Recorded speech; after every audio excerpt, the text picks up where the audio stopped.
সুমাইয়াকে আবু জাহেল বারবার বলতে থাকে, লাস্টবার তোমাকে বলে দিতেছি, এখনো সময় আছে, মুহাম্মদের ধর্ম ছেড়ে আমাদের বাপ দাদার ধর্মে তুমি ফিরে আসো। আর যদি না আসো, এখনই তোমার উপরে ভয়ঙ্কর নির্যাতন শুরু হয়ে যাবে। যে বলা সে কাজ। আবু জাহেল নরপশু হযরত সুমাইয়াকে বলতেছে, সুমাইয়া, শেষবারের মতো তোমাকে বললাম, ঈমান থেকে তুমি পিছপা হও নাই, এখন তোমাকে জনসম্মুখে তোমাকে উলঙ্গ করে জনসম্মুখে তোমাকে দর্শন করা হবে। নাউজুবিল্লাহ বলেন। আমার ভাইরা, আমার বন্ধুগণ, হযরত সুমাইয়া আবু জাহেলের কথা না মেনে ইসলামের উপর অটল অবিচল থাকার কারণে টান দিয়ে তার বুকের জামা ছিঁড়ে ফেলে, নাউজুবিল্লাহ, উলঙ্গ করে জমিনের মধ্যে শোয়াইয়া ফেলে। হযরতে আম্মারকে বাদ ছুড়াইয়া তার মায়ের সামনে দাঁড়া করায়, উলঙ্গ সুমাইয়ার সামনে সন্তানকে দাঁড়া করায়। আমার ভাইরা, আমার বন্ধুগণ, সন্তানের সামনে মায়ের উলঙ্গ দেহকে দাঁড় করাইয়া হযরতে আম্মারের চেহারা উঁচা কইরা মায়ের চেহারার দিকে তাক করে বারবার তাকাইতে বলে। হযরতে আম্মার আসমানের দিকে তাকায় বলে, আল্লাহ, এই অবস্থার সম্মুখীন হওয়ার পূর্বে যদি আমার মৃত্যু হয়ে যেত, জমিনটা ফাঁক হয়ে যেত, আমি যদি জমিনের ভিতরে প্রবেশ করতে পারতাম, আজকের এই ভয়ঙ্কর শাস্তির সম্মুখীন আমার হওয়া লাগতো না। আমার ভাইরা, আমার বন্ধুগণ, হযরত আম্মারকে ডাক দিয়ে বলে, আবু জাহেল বলতেছে, আম্মার, আম্মার, তোমার মাকে উলঙ্গ করা হয়েছে তোমার সামনে, তুমি ইসলাম ছেড়ে দাও। তোমার মা ছাড়ে নাই, ইসলাম ছেড়ে দাও। তুমি যদি ইসলাম ছেড়ে দাও, তোমার মাকে আর নির্যাতন করা হবে না, নির্যাতন, জুলুম, স্টিম রুলার চালানো হবে না। আমার ভাইরা, আমার বন্ধুগণ, হযরতে সুমাইয়া উলঙ্গ করে আম্মারকে বারবার বলতে থাকে, আম্মার বলে, ঈমান থেকে পিছপা হবো না, ঈমান থেকে পিছপা হবো না। আমার ভাইরা, আমার বন্ধুগণ, আবু জাহেল যখন শেষবারের মতো বলে দিলেন, আম্মার, তোমার মা ঈমান ছাড়া নাই, তুমি ঈমান ছেড়ে দাও। তুমি যদি ঈমান না ছাড়ো, তোমার সামনে তোমার মাকে গণদর্শন করা হবে। নাউজুবিল্লাহ। নরপশু আবু জাহেল বারবার বলতে থাকে, আম্মার। হযরত সুমাইয়া আম্মারকে ডেকে ডেকে বলে, আম্মার, আমাকে সে দর্শন করে এই দুনিয়ার জমিন থেকে বিদায় করে দিতে পারে, কিন্তু তারপরেও ও আমার কলিজার টুকরা সন্তান, আমি তোমার মার চাইতে ঈমানের দাম অনেক বড়। সুবহানাল্লাহ। আমি তো তোমার মা, ঈমান বড় সম্পদ। কঠিন কিয়ামতের ময়দানে যেই দিন মা সন্তানকে চিনবে না, সন্তান মাকে চিনবে না, ওই দিনের ভয় করে আমার কলিজার টুকরা সন্তান, তুমি ঈমান থেকে পিছপা হও না, ঈমান থেকে পিছপা হও না। আমার ভাইরা, আমার বন্ধুগণ, হযরত সুমাইয়াকে আবু জাহেল সহ তার চেলাবেলা সঙ্গপঙ্গরা হযরত সুমাইয়ার উপরে ঝাঁপিয়ে পড়ে, দর্শন করে, উলঙ্গ করে। আমার ভাইরা, আমার বন্ধুগণ, হযরতে আম্মার একটুও পিছপা হয় নাই। সুবহানাল্লাহ। কেমন ঈমান ছিল তাদের। আজকে আমরা এই ভয়ঙ্কর শাস্তির সম্মুখীন না হয়েই 2 টাকার 4 কারণে আমরা ঈমানকে বিক্রি করে দিই। আল্লাহ। হযরতে আম্মার বারবার যখন বলার পরও ঈমান থেকে পিছপা হয় নাই। ইতিহাসের কিতাবের মধ্যে লেখা, হযরতে আম্মার তার সামনে তার মাকে লজ্জা স্থানের মধ্যে 1টা না 2টা না, ইতিহাসের কিতাবের মধ্যে আছে 72টা বর্ষার আঘাত হযরতে সুমাইয়ার লজ্জা স্থানে করা হয়। নাউজুবিল্লাহ বলেন। কেমন নরপশু। মায়ের জাত, যে মায়ের কোনো সম্মান ছিল না, কদর ছিল না, ইজ্জত ছিল না। আমার আপনার নবী দুনিয়াতে আসার পরে এই মায়ের সম্মান আকাশচুম্বী করে দিয়েছেন। সুবহানাল্লাহ। কোরআনুল কারীম, আল্লাহর নবীর হাদিস সাক্ষ্য দেয়, মায়েদের সম্মান আকাশচুম্বী। আল্লাহর নবী, বিশ্ব নবী বলেন, আল জান্নাতু তাহতা কুদামিল উম্মাহাত। মায়েদের পায়ের নিচে আল্লাহ তাআলা সন্তানের জান্নাত নিহিত রাখছেন। সুবহানাল্লাহ। ওই মাকে দর্শন করে বর্ষার আঘাত করে দুনিয়ার জমিন থেকে বিদায় করে দেয়। সুমাইয়া যখন ইন্তেকালের পূর্ব মুহূর্তে হযরত সুমাইয়া বর্ষার আঘাত খাইতে থাকে, একটা একটা বর্ষার আঘাত খেতে খেতে হযরত সুমাইয়া হাসতে থাকে। সুবহানাল্লাহ বলেন। আবু জাহেল নরপশু বলে, সুমাইয়া তোমাকে জনসম্মুখ উলঙ্গ করে দর্শন করা হইল, একের পর এক বর্ষার আঘাত তোমার লজ্জাস্থানে করা হইতেছে, তুমি মনে হয় পাগল হয়ে গেছো। পাগল হয়ে যাওয়ার কারণে এই বিশ্বে বিষ বেদনার কারণে আজকে তুমি হাসতেছো। হযরতে সুমাইয়া ডেকে ডেকে বলে, আবু জাহেল আমি পাগল হই নাই, পাগল তুমি হইছ, আমি খুশিতে হাসতেছি। সুবহানাল্লাহ। কোরআনুল কারীম আমার আল্লাহ পাক রব্বুল আলামিন বলেন, এই দুনিয়ার জমিনে যারা শিরক মুক্ত ঈমান আনবে, নেক আমল করবে, আমলে সালেহ করবে, আমার আল্লাহ পাক রব্বুল আলামিন বলেন মৃত্যুর পূর্বে তাদেরকে জান্নাত দেখায়া এই জমিন থেকে বিদায় করবেন। সুবহানাল্লাহ।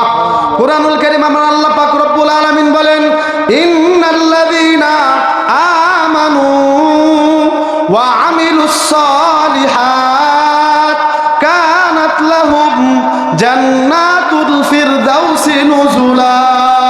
আল্লাহু আকবার। ঈমান আনা লাগবে শিরক মুক্ত ঈমান, আমল করা লাগবে বেদাত মুক্ত আমল। আমার ভাইরা, আমার বন্ধুগণ, সাহাবায়ে কেরামের মধ্যে ঈমান ছিল শিরক মুক্ত ঈমান, তাদের আমল ছিল বেদাত মুক্ত আমল। শিরক মুক্ত ঈমান, বেদাত মুক্ত আমল থাকার কারণে আমার আল্লাহ পাক রব্বুল আলামিন মৃত্যুর পূর্বে তাদেরকে জান্নাত দেখায়া এই জমিন থেকে বিদায় নিছেন। সুবহানাল্লাহ। আল্লাহ পাক রব্বুল আলামিন বলেন, ইন্নাল্লাযীনা ক্বালু রাব্বুনাল্লাহ, ইন্নাল্লাযীনা ক্বালু রাব্বুনাল্লাহ সুম্মা ইসতাকামু তাতানাজ্জালু আলাইহিমুল মালাইকাতু আল্লা তাখাফু ওয়া লা তাহজানু ওয়া আবশিরু বিল জান্নাতিল্লাতী কুনতুম তুআদুন। আল্লাহু আকবার। আল্লাহ পাক রব্বুল আলামিন বলেন, ইন্নাল্লাযীনা ক্বালু রাব্বুনাল্লাহ, নিশ্চয় যারা বলবে আমাদের রব একজন, তিনি কে? আমাদের রব একজন আল্লাহ। ইন্নাল্লাযীনা ক্বালু রাব্বুনাল্লাহ সুম্মা ইসতাকামু, যারা বলবে নিশ্চয় আমাদের রব একজন, তিনি কে? আওয়াজ করে চিল্লায় বলেন, আমাদের রব একজন, তিনি কে? ক্বালু রাব্বুনাল্লাহ, যারা বলবে আমাদের রব একজন আল্লাহ, সুম্মা ইসতাকামু, এই রবের রব্বানিয়তের উপর যারা অটল অবিচল থাকবে, তাতানাজ্জালু আলাইহিমুল মালাইকা, আমার আল্লাহ পাক রব্বুল আলামিন মৃত্যুর পূর্বে তাদের জন্য আসমান থেকে ফেরেশতা দলে দলে নাজিল করবেন। সুবহানাল্লাহ। তাতানাজ্জালু আলাইহিমুল মালাইকা, ফেরেশতা দলে দলে অবতীর্ণ হবে। কখন হবে?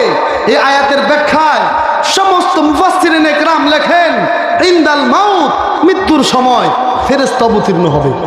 তাতানাজ্জালু আলাইহিমুল মালাইকা আল্লা তাখাফু ওয়া লা তাহজানু ওয়া আবশিরু বিল জান্নাহ। ফেরেশতারা এসে বলতে থাকে, আল্লাহ তাখাফু, তোমার কোনো ভয় নাই, ওয়া লা তাহজানু, তোমার কোনো পেরেশানির টেনশনের কোনো কারণ নাই। সুবহানাল্লাহ। মৃত্যুর পূর্ব মুহূর্তে আল্লাহর কুদরতি তৈরি জান্নাত তার চোখের সামনে এরকম ভাসিয়ে তুলে ধরেন। হযরত সুমাইয়া যখন ইন্তেকাল করেন, তখন একদল ফেরেশতা এসে যখন তার চোখের সামনে জান্নাতটা তুলে ধরেন, খুশিতে তিনি হাসতে থাকেন। আর আবু জাহেল বলে, সুমাইয়া মনে হয় তুমি পাগল হয়ে গেছো, একটার পর একটা নির্যাতনের কারণে, বর্ষার আঘাতের কারণে মনে হয় তুমি পাগল হয়ে গেলা।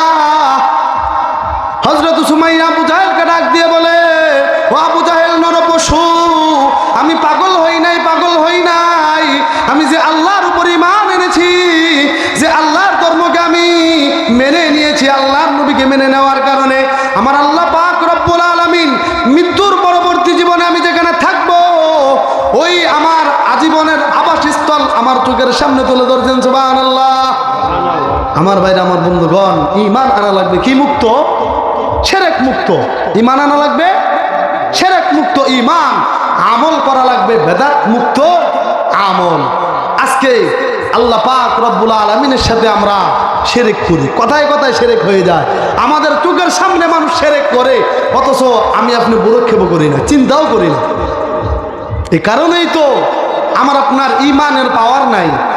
হযরত ওমরের যে ঈমান ছিল, খালিদ বিন ওয়ালিদের যে ঈমান ছিল, হযরত আলী রাদিয়াল্লাহু তাআলা যে ঈমান ছিল, আজকের মুসলমানের ঈমান তেমন নাই। থাকবে কেমনে? সারা দুনিয়াতে আল্লাহ পাক রব্বুল আলামিনকে নিয়ে কটূক্তি করা হয় যে আল্লাহ পাক রব্বুল আলামিন আসমান বানাইছেন, যে আল্লাহ জমিন বানাইছেন, যে আল্লাহ কুল কায়নাত বানাইছেন, যে আল্লাহ আমাকে আপনি বানাইছেন। ওই আল্লাহকে নিয়ে কটূক্তি করে আমার বাংলাদেশের জমিনের উপরে, ঠিক কিনা? আজকে ফেসবুক খুললে দেখা যায় একদল বন্ড বাউল। বাউল বাউল মানে জানেন তো আপনারা কি? বাউল শব্দের অর্থ হলো পেশাব। এই যে আমার ওস্তাদ আছে এখানে, জানেন বাউল শব্দের অর্থ কি? পেশাব। আমরা যেটা করি হিসু। আরেক দল বাউল অর্থাৎ পেশাব আছে মানব নবী জানোয়ার, যারা আমার আল্লাহকে নিয়ে কটূক্তি করে, আমার নবীকে নিয়ে কটূক্তি করে, আল্লাহর কোরআনকে ব্যঙ্গ করে, আল্লাহর কোরআনের অপব্যাখ্যা করে। একদল পেশাব নামের বাউল আছে না নাই? আমার আল্লাহ পাক রব্বুল আলামিনকে নিয়ে কটূক্তি করে, আমার নবীকে নিয়ে কটূক্তি করে। মোহতারাম হাজিরিন, আল্লাহর সাথে পাল্লা দিয়া এই দুনিয়ার জমিনে কেউ টিকে থাকতে পারে না, পারছে? যারাই আল্লাহর সাথে পাল্লা দিতে গেছে তাদের কপালে জুতার বাড়ি, ঠিক কিনা? ফেরাউন আল্লাহর সাথে পাল্লা দিয়া পারে নাই, আল্লাহ তাআলা চুবাইয়া মারছে নীল নদীতে। নমরুদ আল্লাহর সাথে পাল্লা দিয়া থাকতে পারে নাই, জুতার বাড়ি দিয়া এই জমিন থেকে বিদায় হয়েছে, ঠিক কিনা? এই দুনিয়ার সুপার পাওয়ার কোন দেশ? আমেরিকা। আমেরিকার সুপার পাওয়ার, ওই দেশের সুপার পাওয়ার আমেরিকার প্রেসিডেন্ট জর্জ ডব্লিউ বুশের গালে জুতা পরে নাই?